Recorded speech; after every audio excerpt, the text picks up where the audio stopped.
Welcome to the MUFG Global Markets FX Week Ahead podcast with Derek Halpenny, Head of Research, Global Markets EMEA and International Securities. It's Friday, 8th August 2025, and joining Derek to pose some questions on the financial market themes for the week ahead is James Roulston, Vice President, FX Institutional Sales. The following podcast is intended for professional investors and eligible counterparties only, and not for retail clients. Any content should not be regarded as an offer to conduct investment business or an investment recommendation, but for information purposes only.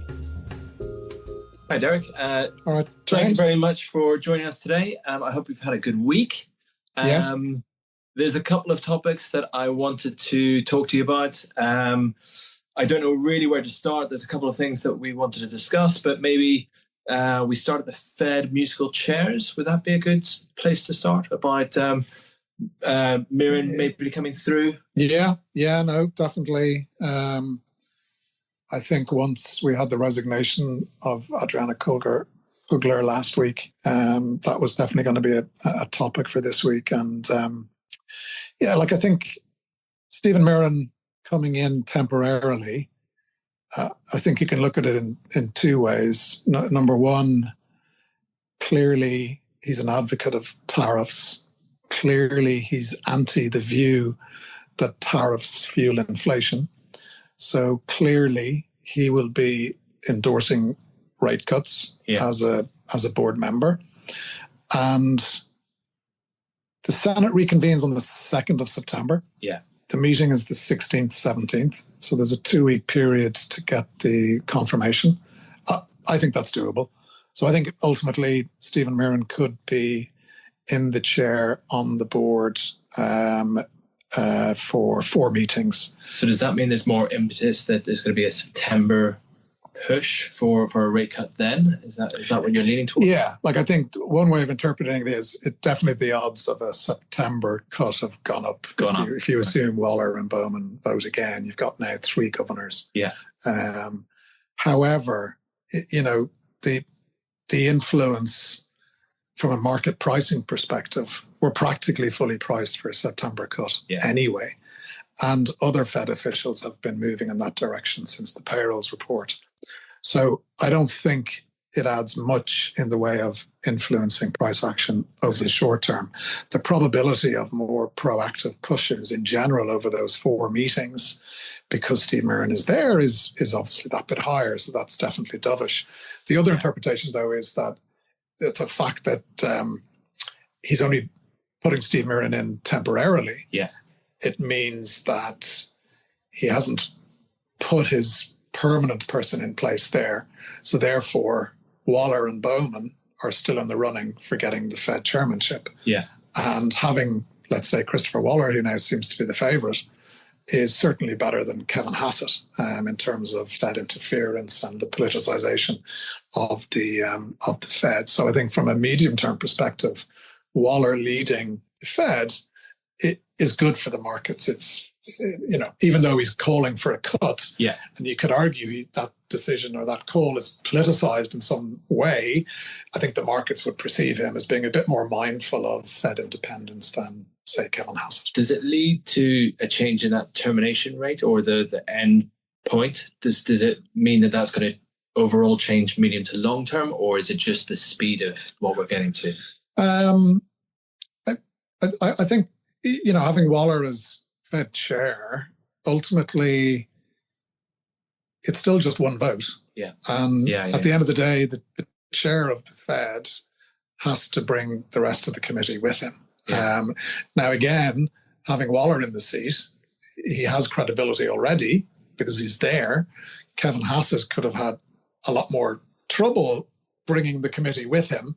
So Waller may have more influence. But of course, you would imagine that Waller won't be completely ignoring the data. And if the data shows that they shouldn't be cutting, I'm sure he'll move in that direction. So I think overall, I think the main takeaway is that an FOMC led by Christopher Waller is better than being led by Kevin Hassett. Okay, good. Of course, the 2 Kevins are still in the running. Kevin Warsh is better than Kevin Hassett, but I think Christopher Waller, he seems to be, certainly compared to a week ago, he seems to be in a better position. Yeah. Okay, great. And then if I could sort of jump across, and you sort of touched on it, that Miran is also an advocate for the tariffs. There's still a lot of stuff going on with the tariff world. Even, today I was running through the different sort of touch points of the 25% increase in India with regards to the Russian oil, the semiconductor 100% with exceptions being played through, the Swiss aspect of not being able to get past 39%, and now the gold tax that might be coming through as well.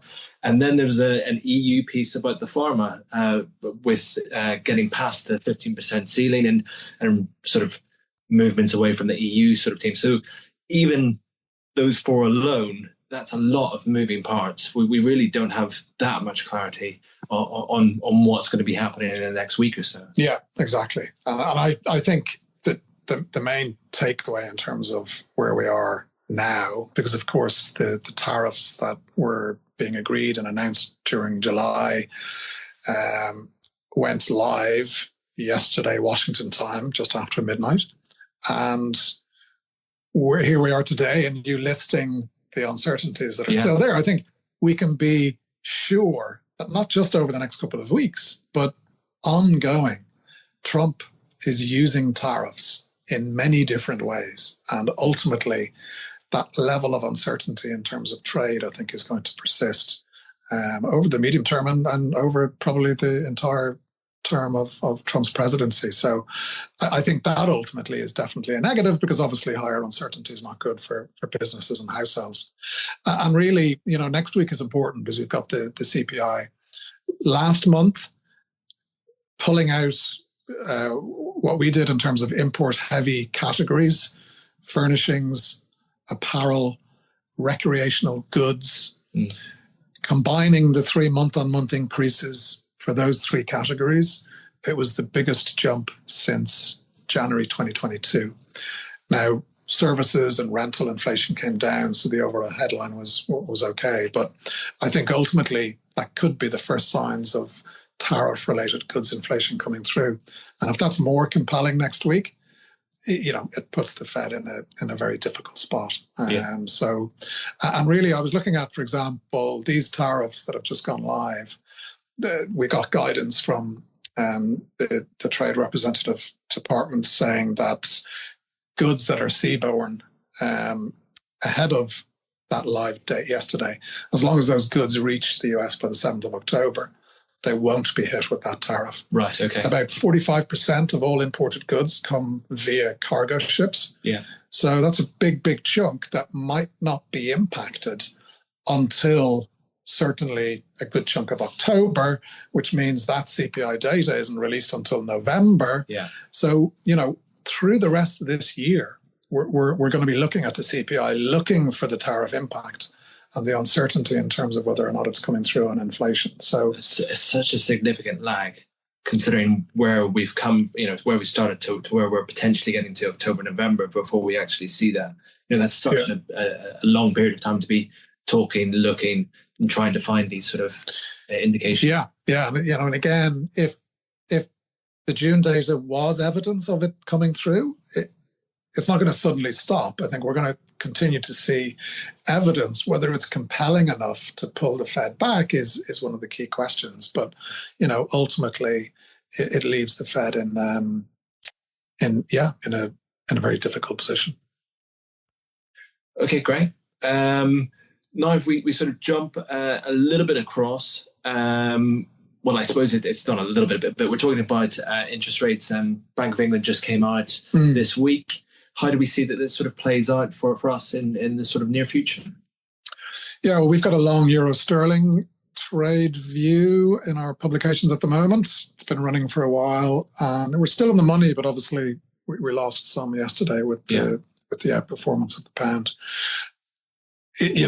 I was surprised by the degree in which there was a shift away from what had become the focus. When you look at the May and the June MPC meetings, the communications were very much toward the building evidence of weakening labour markets. They started to reference slack opening up, being more confident about wages coming down.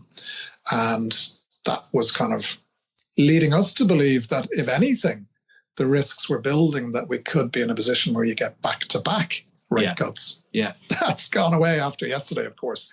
But the way they've pivoted, I can understand it to a degree. And Andrew Bailey yesterday said, we have to look at the consequentials of inflation rising to 4%, which is where they're predicting the peak in September. Yeah. Consequentials meaning, does this filter through into inflation expectations like it did before? It's food and energy. It's goods that you can't really substitute away from.